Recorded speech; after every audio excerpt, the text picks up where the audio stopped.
Sex, sadism, and snobbery. Those words, first used almost 70 years ago in a book review of Dr. No, are nevertheless still relevant when talking about the key ingredients for what makes a James Bond adventure. As such, the Bond girls are an essential part, and many actresses consider it an honor to have been included in that group. With over 100 candidates to choose from, I was overwhelmed when I made my first Bond girls ranking video, so at the time, I made the decision to only rank the main good Bond women and include just one per film. However, I continue to get comments to this day mentioning other characters that weren't included on that list despite that criteria. So after giving it some thought, I decided one video was not enough. This video will cover most of the rest of the women I didn't mention the first time out. Like before though, there will be some exclusion criteria, otherwise we'll be here all day trying to count every person who has ever shown up in the series without a Y chromosome. So here's my exclusion criteria. The women cannot have been included on the first list, so no Honey Rider, Tracy, or Vesper. If you happen upon this video first and don't see someone represented here, please go find part 1. In the early days of the channel, I tried to include a character on one list only, so people like Electra King would have either been on the Bond girls list or the villains, not both. This time though, I will be including people that were either on the villains list or henchman list, just to make sure they get their rightful consideration here as a Bond girl. However, since I made those lists, my opinions have shifted a bit on some. So just because I ranked someone lower than another person last time, that doesn't mean that will be the case here. I will be counting prominent girls that don't necessarily sleep with Bond, so villains, allies, and their girlfriends may be counted, like Paloma or Rosica. That point about prominence is obviously subjective, but I see no point in counting people like all the hotel receptionists, storefront cashiers, or random hotties giving Bond a look, though there are a couple that stand out enough for me to go ahead and include them. There are films with a crowd of women for sex appeal, but since most of these are interchangeable, they will not be included. This includes groups like The Flying Circus and Goldfinger, Tanaka's Girls and You Only Live Twice, most of the Angels of Death and On Her Majesty's Secret Service, and so on. Sorry, Tula. Lastly, regular MI6 characters who appear in multiple films like M and Moneypenny will not be counted. Sure, Moneypenny actually is a Bond woman in Skyfall, but their roles overall are quite different to that of the other women, and with the advantage of being in so many films that they deserve their own lists, it doesn't feel fair to judge them amongst this crowd. That seem fair enough? Alright, let's begin.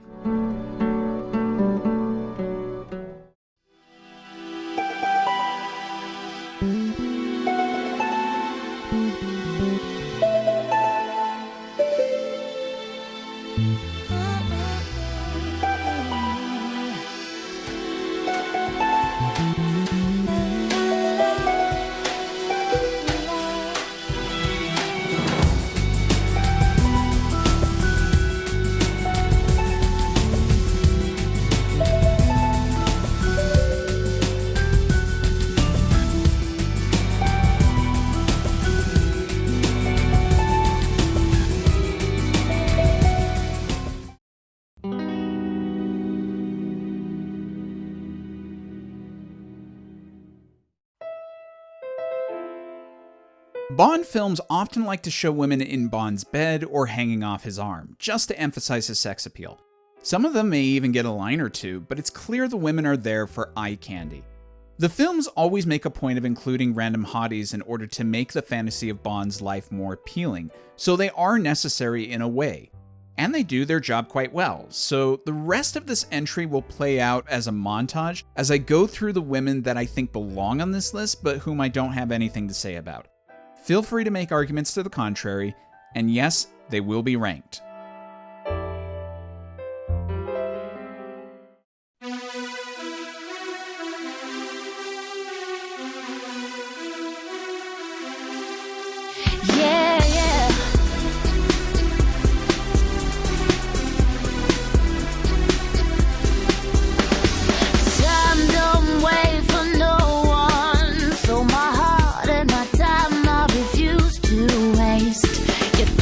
You knew the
James Bond.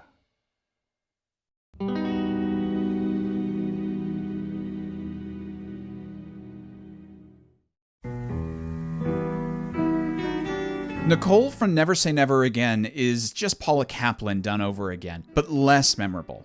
Paula's death was given a bit of weight, but I sometimes forget who Nicole is when her body shows up just before the motorcycle chase. I do like the movie's inclination to trim down on the number of allies, but Nicole isn't afforded much of a chance to make an impression, hence her low ranking.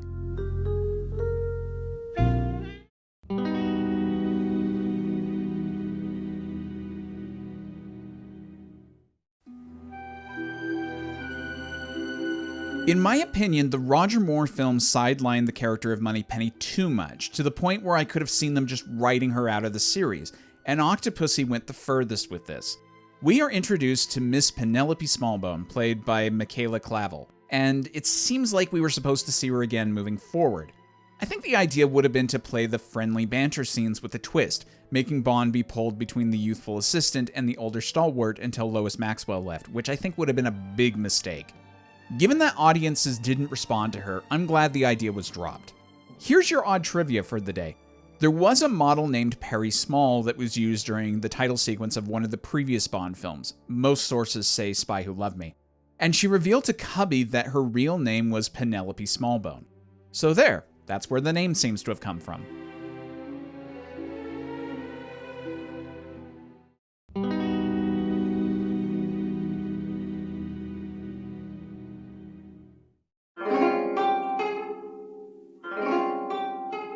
Take Anya Amasova, strip her of her personality, have her play temptress to Bond, and then let her have egg on her face as she exits the film. That's essentially what the filmmakers did with Pola Ivanova from A View to a Kill. I know she has a place in many a Bond fans' hearts, but this is just one area I'm going to have to be apart from the crowd. The Tchaikovsky line is cringe humor, which I don't enjoy. I hate seeing an even more wrinkly Bond with her in a hot tub, and the bit only serves to remind us that the Soviets are continuing their efforts to thwart Zorin's plans, which doesn't go anywhere and is subsequently dropped from the rest of the movie. She's a babe to be banged, but because of her stature in the fandom, I felt she deserved to have her own entry on the list apart from the strictly eye candy crowd montage.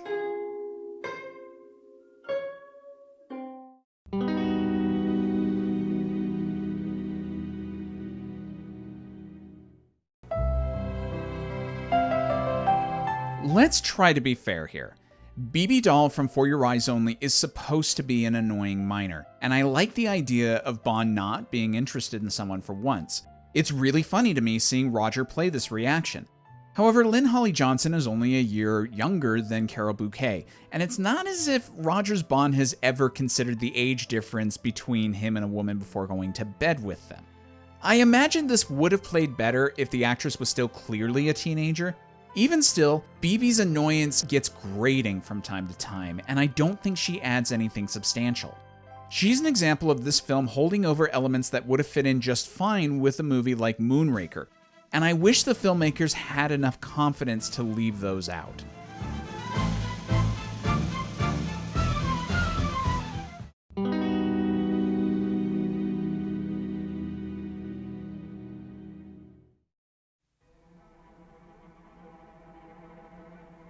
I can't say I can see M sleeping around with their assistant.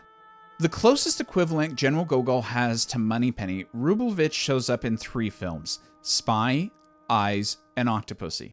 There's really nothing to talk about character-wise beyond the bit in Eyes where Gogol kisses her hand. I always believed this was to show that Gogol was a bit of a womanizer himself, bordering on an HR nightmare like Bond. Personally, I choose to believe the woman in bed with Gogol in Moonraker is a recast Rubelvich, but there's nothing substantial to support this theory. I'm also of the opinion that Rubovich in Daylights was supposed to be Rubelvich, when Pushkin was supposed to be Gogol in the early script. Fun fact, Rubelvich has a currency theme to her name like Moneypenny. The ruble is the Russian currency.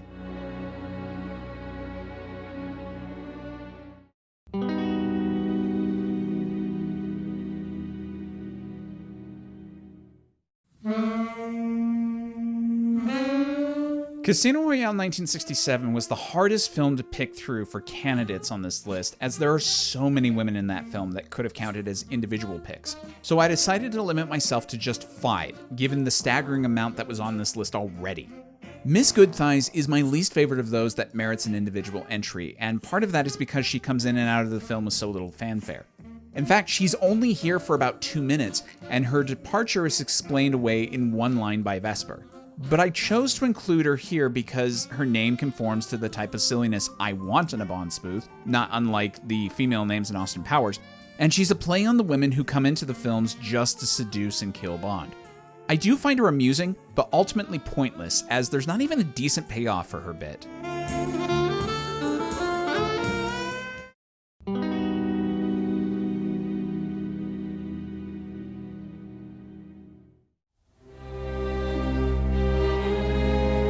Remember when I said in the beginning that the Bond films have a habit of shoehorning in random women in order to ramp up the sex appeal? Paula Kaplan is a good example of that. Played by returning Martine Beswick, she acts as one of the several allied agents that Bond works with in the Bahamas against Largo, which is a problem I have with Thunderball overall.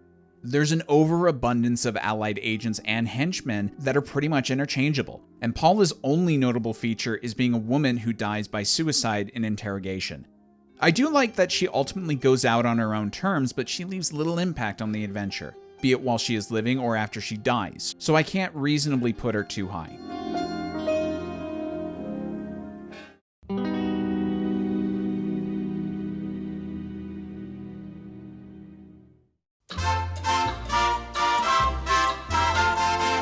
Manuela is Bond's contact in Rio during the Moonraker mission, and she is here to tell Bond about a warehouse owned by Drax, be saved from Jaws, and get banged, though not in that order.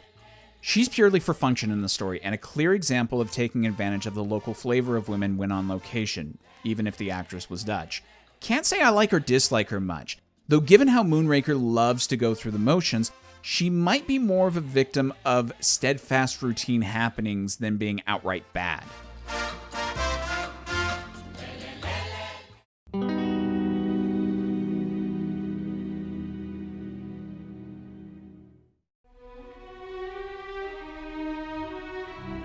Corinne is an odd choice for this list, but given that she's part of a pivotal scene in Quantum of Solace, I figure she needed a mention.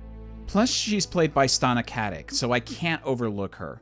I like that Yusuf is still running the scam he did with Vesper for Quantum, and it seems like this is a poor girl caught up in larger events unwittingly. However, Bond interferes, and it gives us one of the best moments in the film. She's not really a character so much as a continuation and confirmation of the idea that all spies have something to hide, and that secret can be used as a fulcrum lever against them, which was at the core of Vesper's character. I really feel for Corinne's disillusionment and think her role is a nice addition to the coda of Quantum.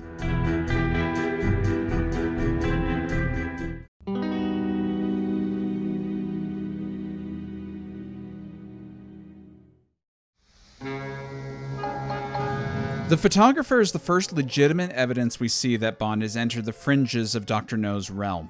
She is a manifestation of one of the many tentacles of the Good Doctor, how his power extends to almost all levels in the Kingston infrastructure.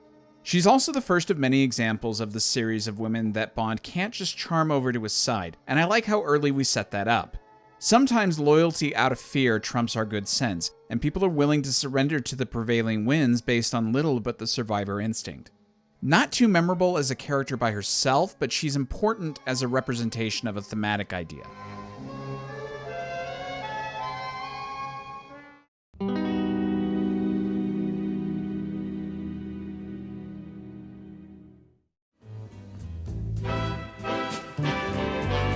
Like most things in Never Say Never Again, this attempt at Patricia Faring feels like a pale imitation of Thunderball's equivalent. However, I can't say Prunella G performs the role any better or worse than Molly Peters.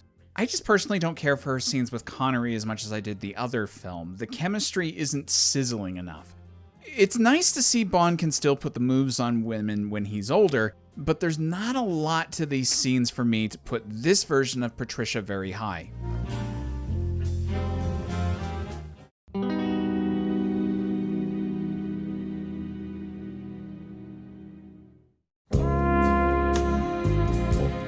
Countess Lisl von Schlaf from For Your Eyes Only is yet one more sacrificial lamb. While I do like her scenes with Bond, she doesn't add anything substantial to the story. I do like Columbo losing yet another prize in the war with Kristatos, and I'm always up for Bond having to mourn someone's death with respect. However, if it weren't for the fact that she was played by Cassandra Harris, who was married to Pierce Brosnan at this time, this character would have largely been forgotten except by fans of the film. Quite a shame, given that Cassandra Harris is a fun actress that could have brought something more to the part were she allowed to stay in for more than 5 minutes.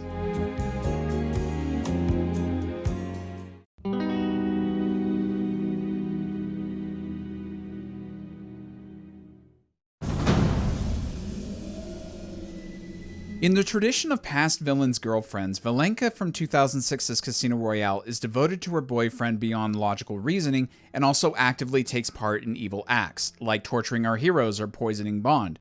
Probably the most notable scene with her is when Obano threatens to take off her arm. She's appropriately terrified, but I find it interesting this doesn't cause her to reconsider her allegiance. I'm not saying I wanted that. In fact, I find it refreshing she chooses to stay with the she for the rest of the film. And I assume she dies off-screen by Mr. White when he enters the barge. She's not much of a character, but I think an increase in her development would have sidetracked the film. I do think giving Le Chiffre a bombshell who is in some ways equal to him in ruthlessness is meant to be a thematic parallel to Bond and Vesper's relationship, showing that this line of business doesn't make much room for happy endings, which is nice foreshadowing. Not much more to say. She's functional and contributes to the story believably, so a fine addition.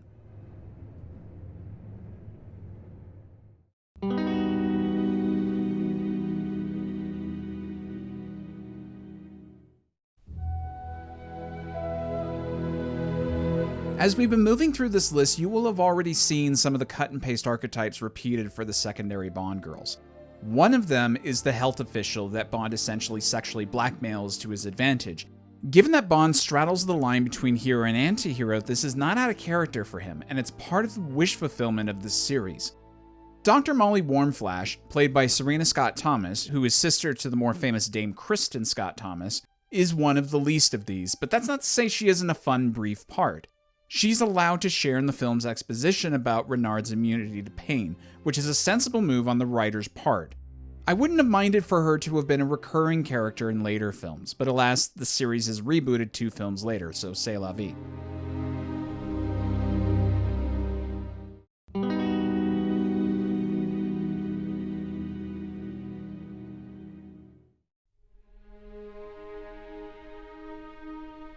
At the beginning of this video, I said I wouldn't include all the receptionists and lobby girls from this series.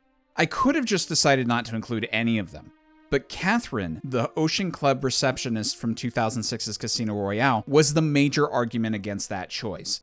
I'm not going to act like this is a well-developed character or argue she should have been in more of the film, but I admire when bit parts are able to make an impression. She plays a woman who clearly becomes more invested in this particular interaction and has some great reactionary timing with Craig in order for this quick scene to add something to the movie. Given the amount of similar characters that have cropped up in this series that say about the same number of lines, and I feel no shame leaving them off this list, actress Christina Cole deserved a nod. Plus, she was previously part of the screen tests for various Bond actors, so she's more important to the franchise than you might think.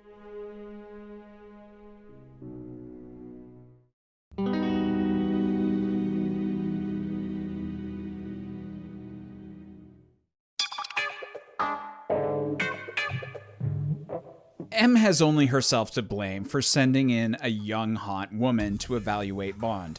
What did she think was going to happen here? Of course, Bond gets a thorough and likely positive evaluation from her. Caroline from GoldenEye gets only the one scene, but she's an essential part. Bond flirting with Xenia wouldn't work as well if he didn't have another woman in the Aston with him, and I find the whole thing to be hysterically amusing. Serena Gordon does a fine job with very little, and given the staggering amount of women who are given a similar acting task and make little impression, I think that earns her some credibility.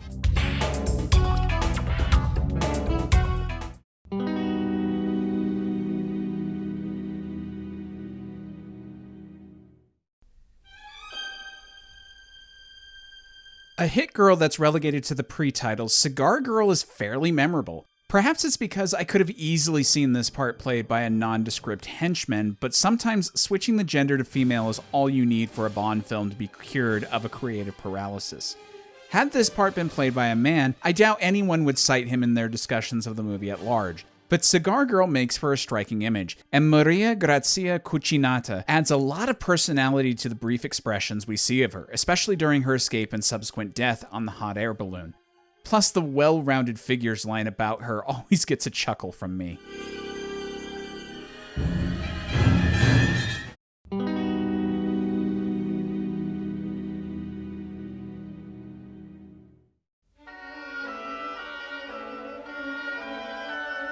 Surprisingly, the Bond girl most remembered in Moonraker isn't one of the major ones who sleeps with Bond, but rather the diminutive girlfriend of Jaws.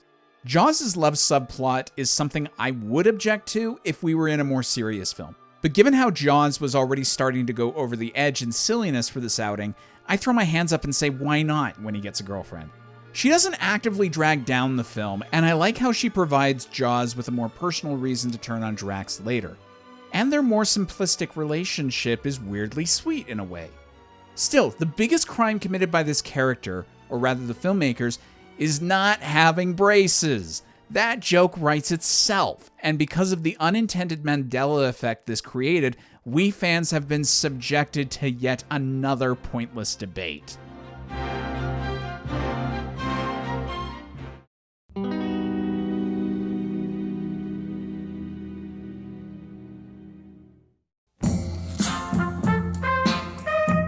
Casino Royale 1967 has far too many characters that come in for a scene or two and then leave.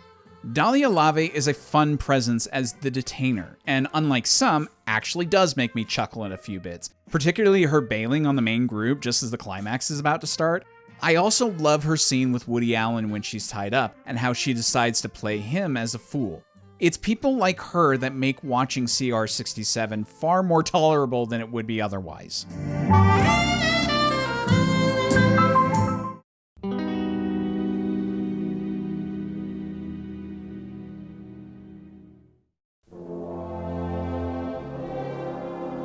I'm not sure if Tilly Masterson from Goldfinger would ever have been interested in Bond if she wasn't hell-bent on revenge, but I don't think many would deny her status as a Bond girl. She played a much bigger role in the original novel, though I would consider her just as reckless there as she is here. That's the main reason she's this low on the list. She's too emotionally fueled to be logical about her revenge and have a real chance of succeeding, so she comes off more as a plot device to help get Bond captured by Goldfinger. I can't fault her character's motivations with her feelings towards her sister, but I have a hard time seeing her inclusion in the film as anything other than the writers contriving a reason for Bond to get caught. Though it does immediately lead to a continuation of the great car chase and one of the best Bond villain scenes in the series, so maybe I should let her off the hook a bit.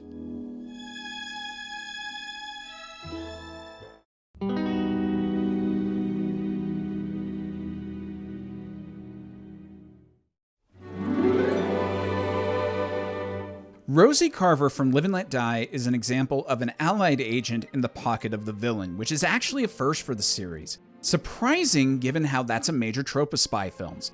But Rosie also gets the distinction of being the first black woman Bond beds in the series. Despite these honors, I've always found Rosie to be a bit grating. I get that that's the point. She's duping Bond into thinking she's such a neophyte agent that wouldn't be capable of pulling the wool over his eyes.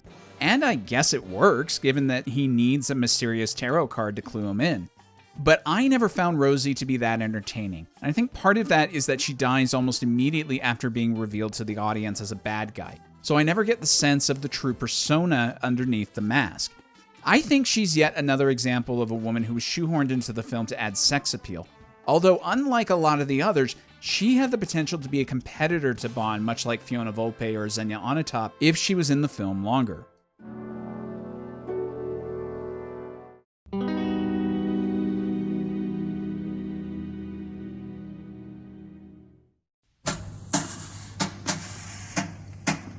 Deborah Kerr is a phenomenal actress, and Lord knows she tries to make something of this role.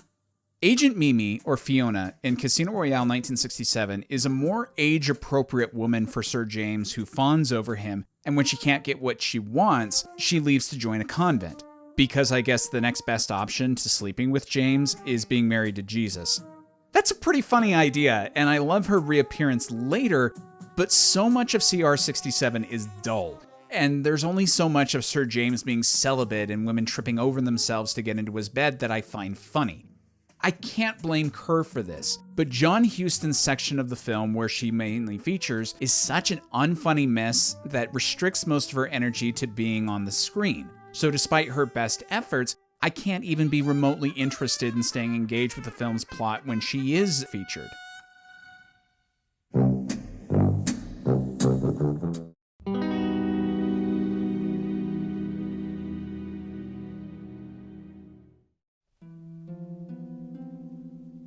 Hindsight being what it is, I wish Della Leiter had been able to make an appearance in a previous Bond film, just to make her death a little bit more impactful to the audience.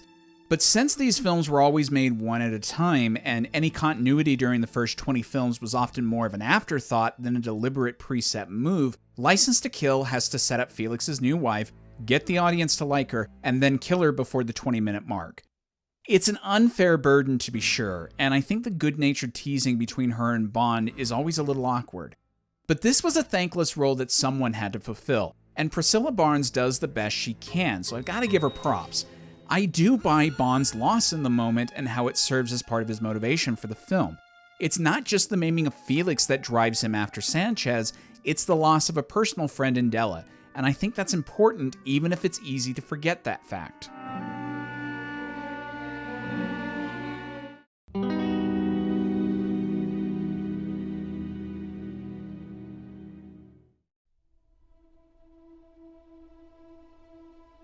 Oh, how a character has been underserved.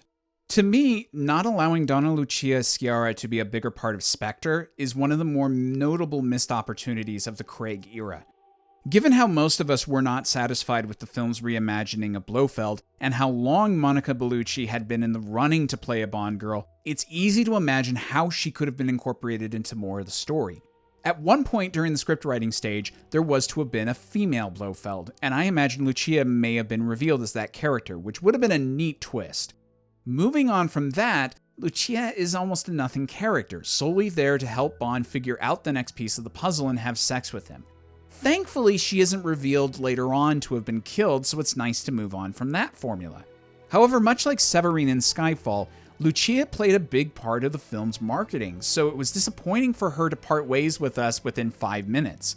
I do love her scene with Bond at her house, starting with the solemn one-shot and ending with a mention of Felix Leiter, and I think it's one of the scenes where Craig feels the most like classic Bond. But it's little consolation given the stature of the actress involved, and with Spectre being one of the longest Bond films in running time. Like most things in the movie, Lucia has potential, but she's sidelined in favor of other elements.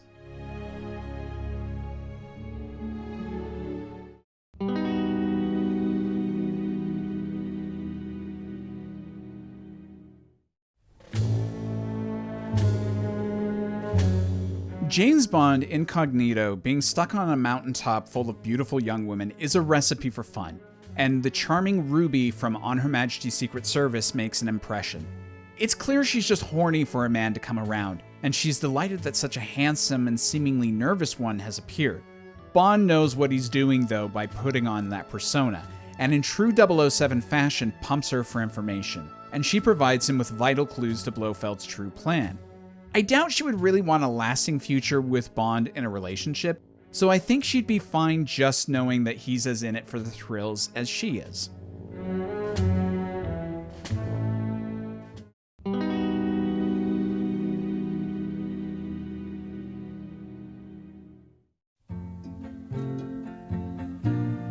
An agent of Dr. No's, Miss Tarot represents his influence on the local authority.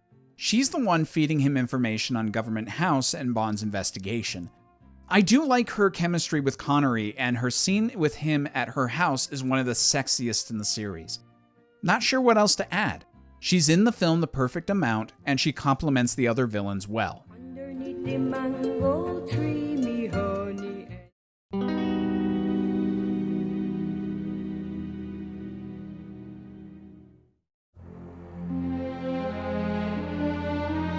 There have been women before that were merely allies to Bond that weren't seduced by him, but Rosika Miklos from The Living Daylights is one of my favorites. That's because she's essential to completing the mission with her connection to the pipeline, and she offers an idea of her own in taking care of the supervisor so Bond can smuggle Koskov out. She's such a likable character in her short time on film, but she hits her marks, and I don't think I've encountered many fans who didn't like her. This is another case where I think she's in the film the perfect amount. Any other might have gone overboard and found a way for her and Bond to bang off screen. But I think she's a result of the social consciousness surrounding sex at the time. Daylights is almost a one-woman film. Kara is treated with more prominence and import to the story than most of the other Bond women. But I don't think it would have felt like a true classic Bond adventure without some additional women helping him out on the mission. And Rosika contributes positively to an already great film.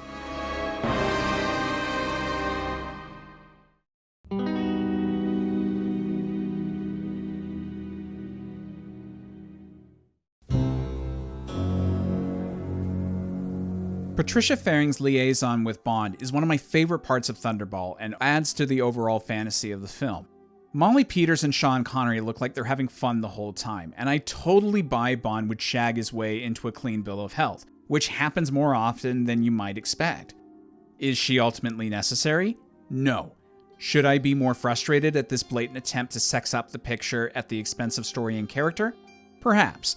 Do I have a smile on my face? Absolutely yes.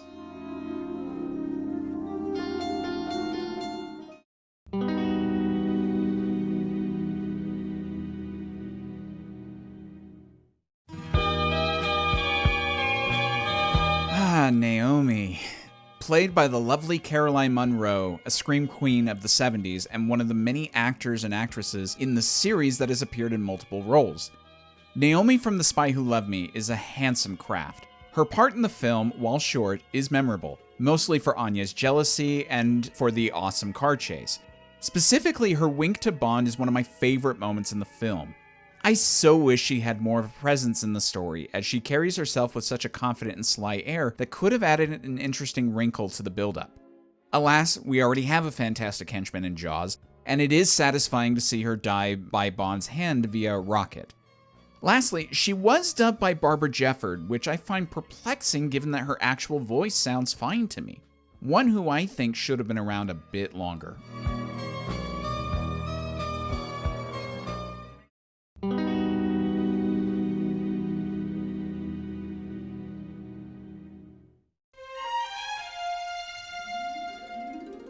There have been tragic Bond women before and after Miss Corinne Dufour from Moonraker, but there are a few I feel more sympathy for, or who have experienced more terrifying deaths.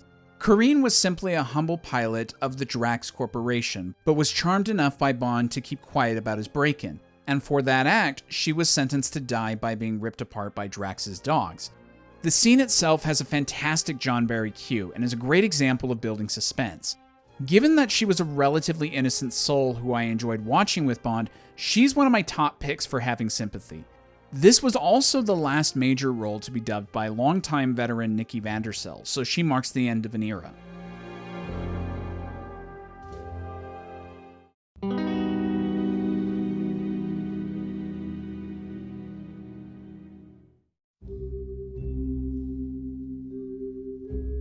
A deliberate homage to the past, Strawberry Fields is a welcome dose of levity in Quantum of Solace, a film that almost thrives on being more moody. Fields is simply an office worker sent to return Bond to London, and she immediately decides to help him against her better judgment, only to pay the price for that decision. We have already had many women that go this same route, and we just talked about one in the previous example. But given that Craig's era was a clear reboot and those adventures don't strictly work within his timeline, I think of Fields as being the representation of all those women like Lisl or Jill Masterson. Gemma Arterton knows why she's there, and she's determined to have fun for the brief time that she's on screen. On the topic of her death by oil, I go back and forth as to whether it's a tasteful nod or an exploitative one. Oil can often be seen as an analogous desirable element that many economies depend on like they did with gold in the past. Plus, I buy someone dying of oil suffocation over skin suffocation. However, her exact placement on the bed and Fields' similarities to Jill makes it a little too on the nose. Anyways, Fields is a brief light in the movie, and Argerton has had a surprisingly strong career afterwards. Not bad.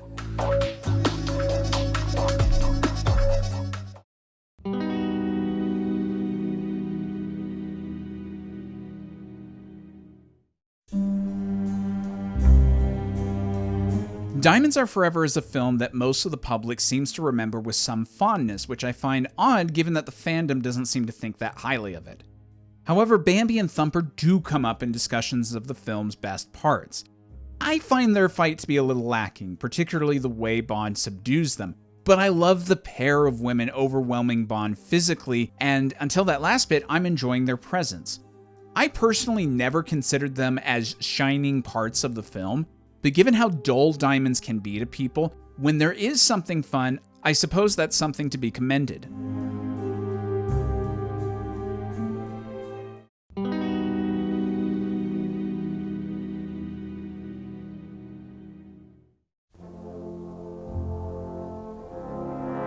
The Golden Woman of Goldfinger, Jill Masterson is a rather tragic character.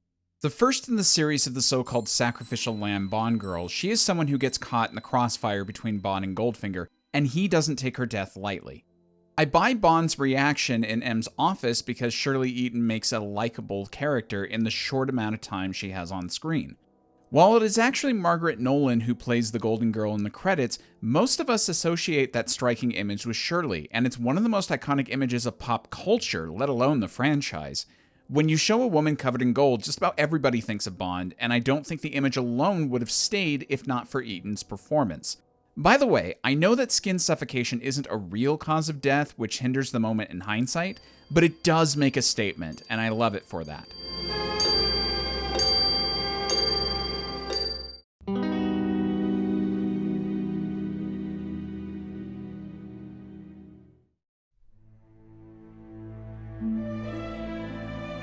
Solange from Casino Royale 2006 is yet another trapped woman in a loveless relationship and provides some key info to Bond. She appears a few times in the Bahamas, and she represents the first female conquest for Daniel Craig's Bond in the series. She's a deliberate homage to people like Jill Masterson, and while her death isn't as memorable as Jill's, I believe it's meant to have the same impact for Bond, reminding him that innocent bystanders will not remain so once entangled in the spy game. Her role is perfectly judged for the amount of screen time she has, and while she'll never be one of my favorites in the series, I think she's one of the most efficient of the smaller Bond girl roles, and I like her a bit more than Jill. She gets in, charms Bond and the audience, and leaves after fulfilling her job in the story.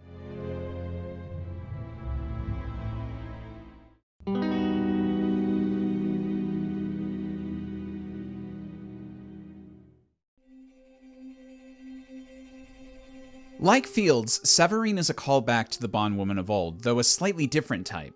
She joins the likes of Andrea Anders and Lupe Lamora as a trapped woman looking for an escape. But unlike those two, Severine isn't actively trying to get out and is motivated entirely by a fear of her boss. She decides almost on a whim to take Bond up on his offer, and she likely knows she's sailing to her death when he pops in the shower with her.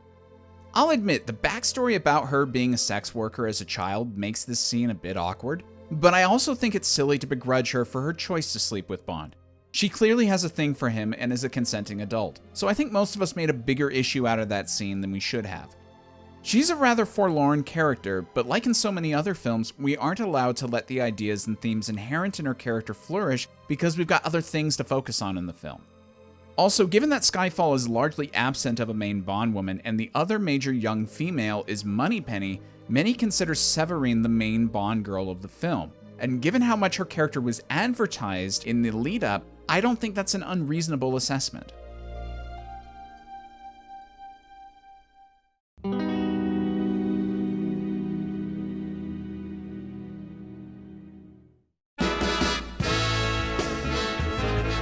Plenty O'Toole in Diamonds Are Forever is an example of one of my favorite situations in the series.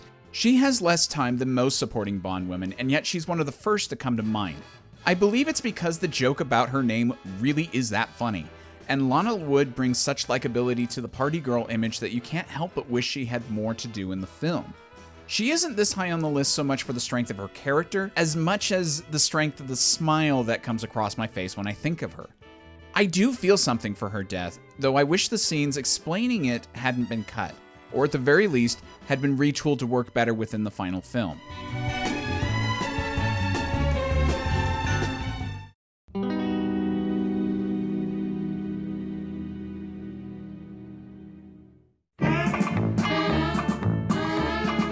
My favorite of the many Bond women from Casino Royale 1967, Joanna Patet's Mata Bond, is the most fun. Bond having a child was an idea introduced with Ian Fleming, though I doubt the filmmakers were specifically thinking of that when they created Mata. I think they just wanted an excuse to add another woman to the film, and a dancer turned spy would be fun to follow for 15 minutes. The notion of a woman being taken from her daily life and wrapped up in espionage and discovering she has a bit of a talent for it is a key trait in a lot of women in action films. But let's not pretend this film is trying to make a serious character from this basic trope. This is all about fun, and her section where she goes to Berlin and sabotages Le Chiffre's art auction is one of the better parts of the movie. As a side note, I think whoever cut her hair short for the finale should be shot.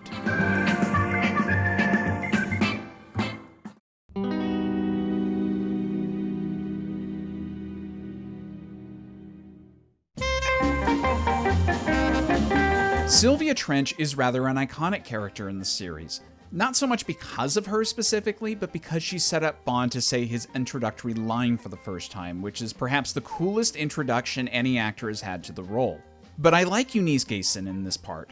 She's charming, has a hungry eye towards seducing Bond, and she set forth the standard for secondary Bond women.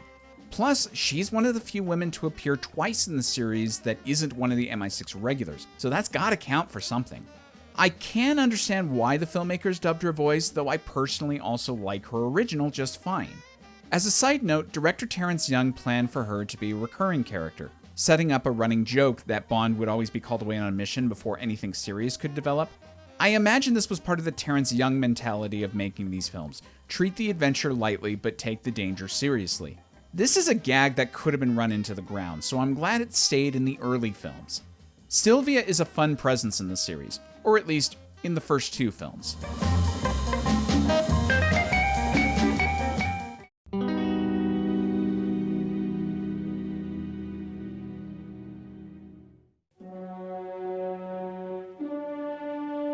A copy of Fiona Volpe, Helga Brandt from You Only Live Twice, has a good template to work from, but she doesn't have enough distinguishing features of her own to make her feel distinct from her predecessor. She does feel threatening as an agent of Spectre. I enjoy her scene with Connery in the interrogation, and I appreciate her adding more color to the film. Plus, her death by piranhas is solid, helping to add to Blofeld's mystique. Why she gets this high is because Karen Dor sells it. Why she doesn't go higher is because of the unfortunate proximity of Twice to Thunderball. One of my biggest problems with Twice as a film is the seeming recycled elements from the past, particularly Dr. No and Thunderball. It feels too soon to be retreading old ground, though the bigger problem is that it doesn't feel fresh or solid enough to make me overlook the reuse. Thus, Helga's never been one of my favorite henchmen, but as a Bond girl, she's a healthy addition to this chest of treasures and is probably my second favorite villain of the film.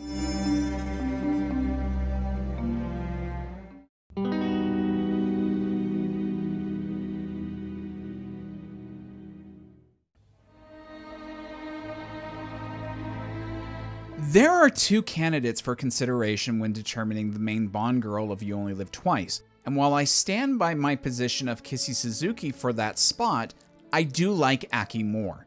She's one of the few people that I think can draw out some enthusiasm from Connery's performance in the film. She actually gets an opportunity or two to be involved in the spy work, even if it's mostly as a chauffeur, and her death scene is one of the most impactful of the series. It's quiet, quick, and ponderous, and I really do feel her loss. I believe it was a mistake to have two good girls in the film, and had Aki and Kissy been merged, we could have had the potential to have one of the best women in the series. As it is, the production isn't quite worthy of her, though the fact that I want her to be around more and think she could have very well competed with some of the top women of the series should say something.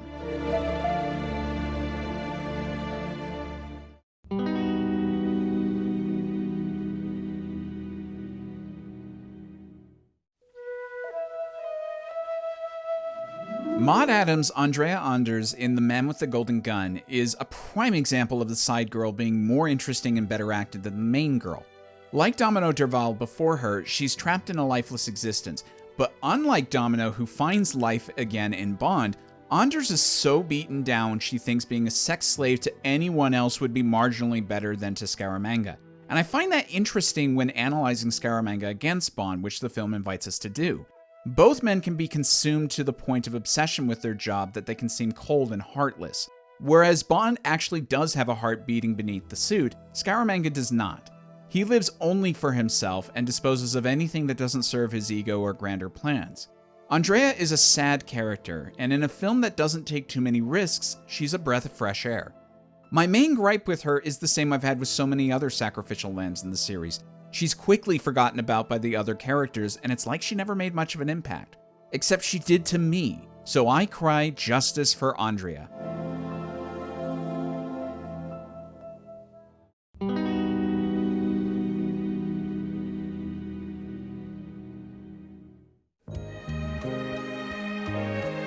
A softer take on the femme fatale, Magda from Octopussy doesn't really show that she's against Bond as a true villainess, but she also plays hard to get.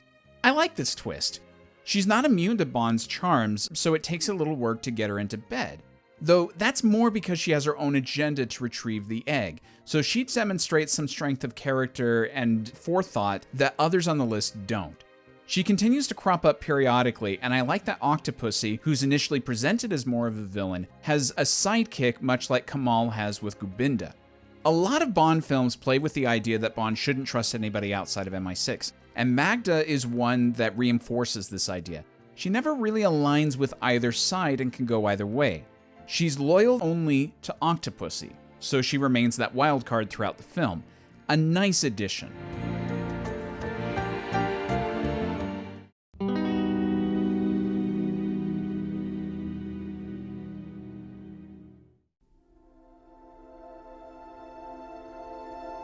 No Time to Die has become one of the most polarizing films in the series. That has more to do with story choices than anything, but 2 or 3 characters are often singled out for criticism, and one of those is Nomi. The new 007 was something to prove. She instantly starts to bicker with Bond and enjoys showing him up as being old and outdated. This is a fresh angle for the series, but it's not one that's going to endear itself with folks because it can easily become irritating and juvenile. It depends on the quality of the writing and the actors involved. I speak for no one but myself, of course, but I actually enjoyed the character and her progression. She develops a begrudging respect for Bond after several encounters, and her team up with him in the finale is fairly satisfying, to the point where I could easily see her leading a spin-off film, and I'd be more interested in that than the scrap Jinx project. Her chemistry with Craig is unconventional, but I genuinely laugh at a few of the lines. Yet I can't say I don't understand where people are coming from who hate her. A petty character who instantly starts trashing a respected legend is hard to make sympathetic, and your mileage is going to vary with this character. If you want to trash her, I get it. But this is my list, and Lashana Lynch wins me over enough to place her higher than most, and I can think of worse examples of this type of character. She doesn't supplant the other supporting Bond girl of the film, though, which we'll get to soon.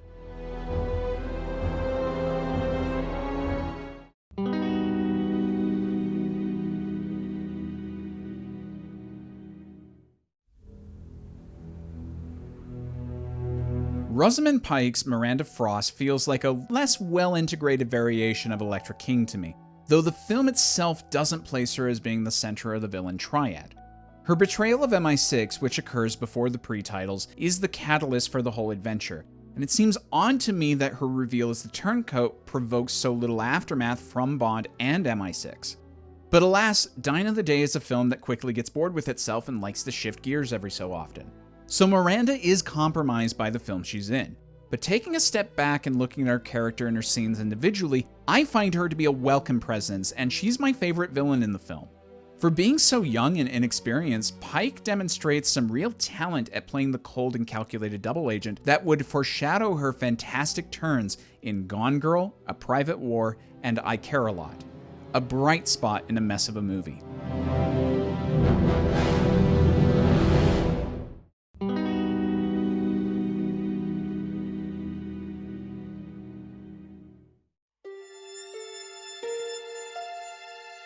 A woman I go back and forth on, and as far as I can tell, so does the fandom, Talisa Soto's Lupe Lamora from License to Kill plays a major part in the movie, serving mostly subplots. Her primary contribution is solidifying the notion of Sanchez's tyrannical power. She's purely disposable despite Franz's affection towards her, and she's trapped in this existence partly due to her own actions. She survives this drug-barren world using her beauty, which is a finite resource. She's also someone who seems to be on the brink of suicide to me, looking for help and solace wherever she can, but knowing in her heart she's likely to remain a captive until Sanchez decides to dispose of her. That is, until Bond comes along. I find her to be a richer supporting character than we've had in the series for a while. The issue comes down to Soto's acting. It is pretty wooden, and she reads her lines flatter than I would have expected. However, it's that trait of being dead inside that makes me accept Soto in the part. I don't know if it was intentional on her part or John Glenn's direction to have the role be played out like this, as I only know the actress from Mortal Kombat, so I don't know if she's actually got acting blood in her or if she was yet another model who got lucky. But if the portrayal was purposeful, it's lucky it's with the one character I think could sell me on it. If Lupe's not one of your favorites, I get it. But even if this is a happy accident, then she still earns her high place on this very biased list.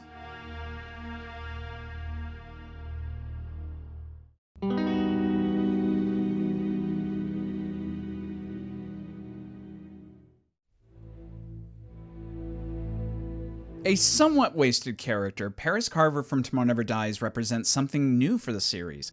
An old flame from Bond's past that has a chance to play a crucial role in the investigation.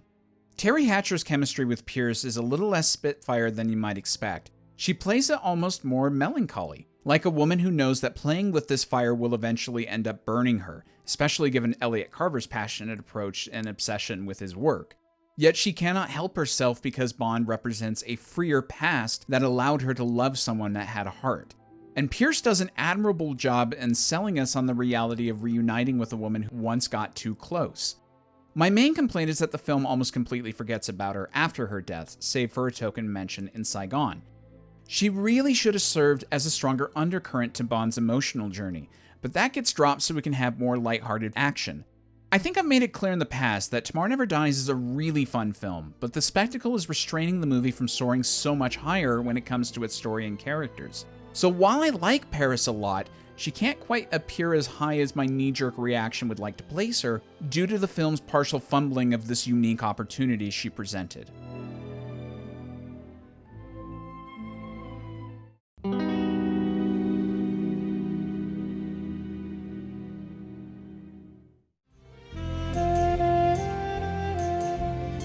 If you were mad at my reasoning behind Helga's placement, I'm glad we have another example so soon afterwards to illustrate what I was looking for. One of the few characters from Never Say Never Again that feels unique and fresh, Fatima Blush takes the same character from Fiona Volpe, but goes for the more flamboyant, crazy edge, and she's a hoot. She can be sufficiently menacing, sexy, fun, and deranged all at the same time, which is a huge plus in the film's positive qualities. She dies too soon for my taste, much like her counterpart. But whereas I think the original Thunderball has a lot more to recommend about itself beyond Fiona, Fatima is Never Say Never Again's biggest asset beyond the return of Connery, so her departure leaves a bigger hole. I don't think that's quite enough to put her over Fiona, but she does stand on her own 2 feet enough to compete with the other great Bond women, and I could understand if people place her towards the top of their respective lists.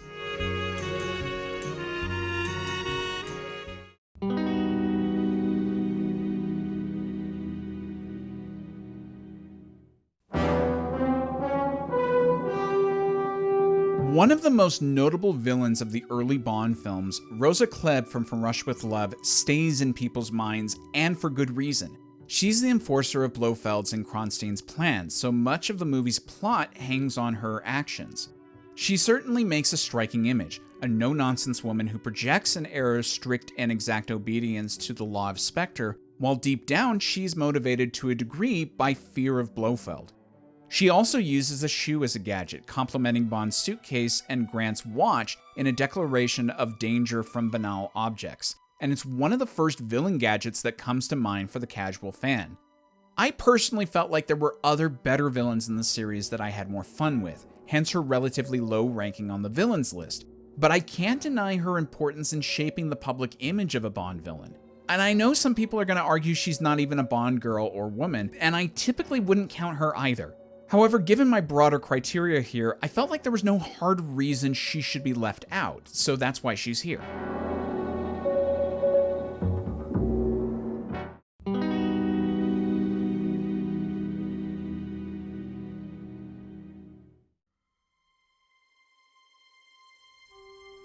I've already talked about No Time to Die's mixed reputation, but virtually the only universally praised section of the film is the Cuba sequence, and it's largely thanks to Ana de Armas's Paloma. A neophyte trainee who kicks all kinds of butt, is stunningly beautiful, and has great chemistry with Craig. It's hard not to be won over by her. For years, I've been in favor of the films using more female characters as allies to Bond and not having him sleep immediately with them afterwards. It adds some more believability to an entry, and it makes for a fun subversion of our expectations. I could easily see her and Bond going on more adventures, and it's nice to see a woman be underestimated not because of her gender, but because of her admitted short career. I always have a smile on my face when we get to her brief 10 minutes of the film, and I must give credit to screenwriter Phoebe Waller-Bridge, who introduced the character into the script, and Daniel Craig, who lobbied hard for Anna's casting. Fantastic move there, guys. You created one of my favorite action scenes in all of Bond.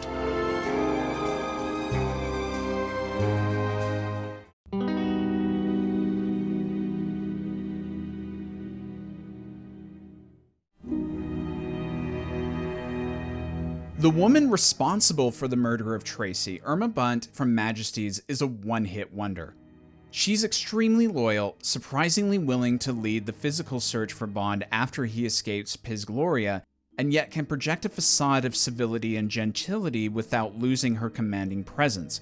She comes off as a principal or security chief of a boarding school, and the Angels of Death seem to think of her as such. Ilsa Steppe brought to life a character that could have easily been an unemotionalist and placid character, yet many of us not only remember her with fondness but wish she had been brought back for Diamonds Are Forever.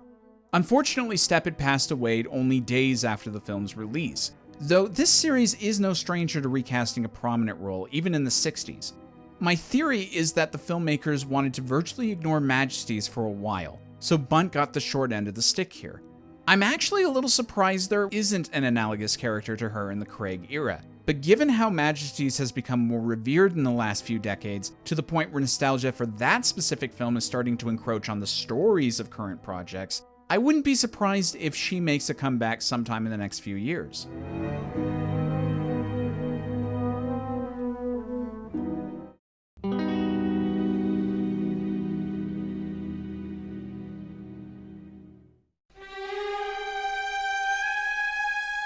One of the two biggest centers of attention in a fairly maligned film, Mayday does all she can to make an impression, and it ain't one I'm forgetting anytime soon.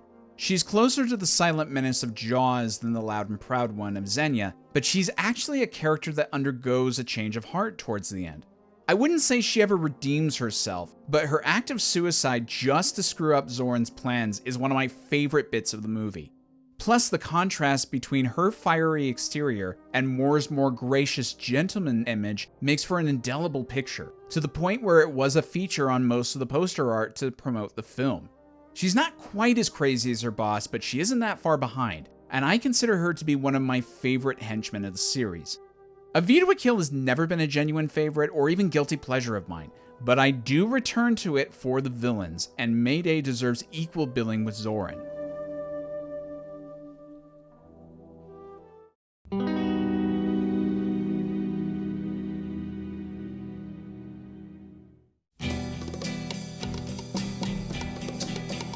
One of the queens of the femme fatale crowd in the series, Fiona Volpe is a fan favorite part of Thunderball, and while I do love Claudine Auger's Domino, Fiona is just a bit better. She's having the most fun in the film, simply by just existing. She lives to fulfill Spectre's whims, is so devious, and it almost seems like she gets off on nastiness. Yet she maintains her professionalism and composure.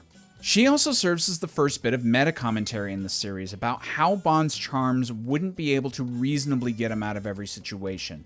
And for that reason, I do love that she first appears in the film right after we see Bond seducing a woman into bed. This fox is a wild thing that needs to be locked up in a cage, and I can't help but put her this high.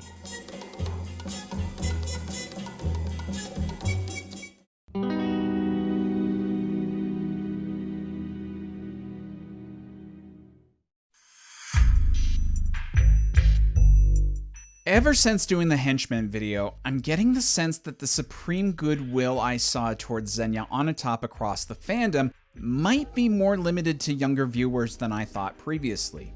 Or maybe it's a few people coming across louder than the silent majority.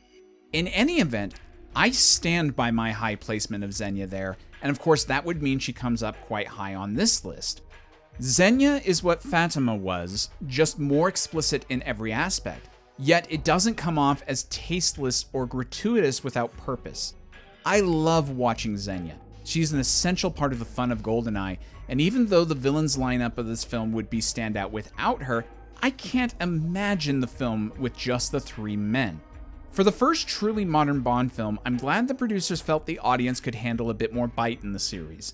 I don't think her brand of edgy evil is quite as much an acquired taste as the content-pushing and License to Kill was, but it's almost certainly something that could not exist in anything less than a PG-13 film. And I'm grateful Famke Janssen both understood the assignment and relished in it. Bravo.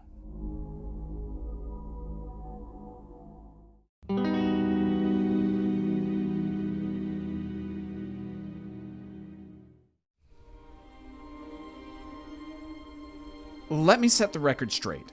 I do consider Elektra King the main Bond woman of The World Is Not Enough. But again, the criteria for my first Bond Girls video prevented her from being included there. Plus, she was already in my top 10 villains of the series, so I felt like I had given her enough the spotlight at the time. But alas, you can't please everybody or expect them to watch all your videos. Anywho, Elektra King is the heart of The World Is Not Enough, and the entire plot revolves around her. I don't think there's another movie in the series so comprehensively dependent on the main villain, and Sophie Marceau succeeds beautifully at playing the victim and then the deranged, bordering on psychopathic devil. My only complaint with her is that it feels obvious to me that she's the villain, though I'm inclined to think that genre conventions bear a bit more of the blame than the performance really. There's a dark tint to the first half, but I'm not sure Bond reads it as more devilish so much as a reckless and youthful thirst for life, which she reinforces with her motto. Elektra is one of the villains of the series that most occupies my mind, and that's gotta count for something. As a Bond fan, I'm thrilled to see a movie explore the angle of 007 needing to exercise professionalism and caution with a damaged person, and he nearly succumbs to that temptation with his heart. She's a towering figure in a film I personally think is one of the series' more overlooked and best entries, and thus she must come right at the top of this list.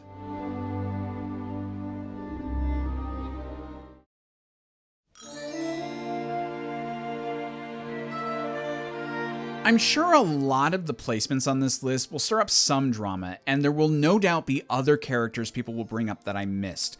I did my best to widen the criteria to include most everybody, but there comes a point when the desire to get everyone in here becomes dry, dull, and tedious. Many of you may have already experienced those feelings watching this video, and I apologize about that.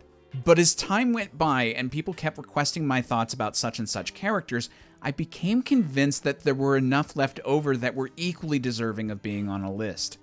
I'm glad I waited until after I finished the individual film reviews on this series, as that endeavor reminded me of how long the list of secondary Bond girls are, and how many I hadn't discussed yet.